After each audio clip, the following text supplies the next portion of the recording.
Hurmatli obunachilarimiz, Premo Ege'dan 2020-yilda ishlab chiqarilgan mexanik korobka yaxshi asosiyadagi Cobalt mashinamizga kelgan. Shu mashinamizni sizlarga bir qator ko'rsatib o'taman.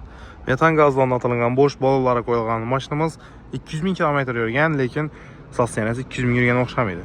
Вообще zo'r, akkuratniy yurib serib qarab haydallar. Hop. Ballonlari top-toza. Toza starting aga. Sixopoylar gizilgan, rollar knopkalar qo'yilgan, monitorlar uстановка etilgan. Mashinamiz tayyor. 6 o'r haydaverasizlar, hech yerda rasollik yeri yo'q. Klaplari 1 marta nastroyka bo'lgan.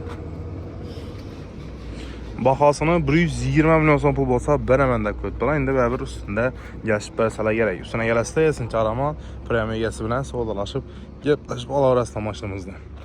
Xullas, shu mashinamiz kimga qiziqar bo'lsa, video pastida telefon nomeri qo'yamiz. Shu nomerlar bilan bog'lanib, Bog'ot avtomarketga kelaverasizlar. Manzilimiz Bog'ot sentrining postkaysining yonboshida. Boshqa turdagi mashinalarimiz ham bor do'stlar. Bemalol kelsangizlar bo'ladi.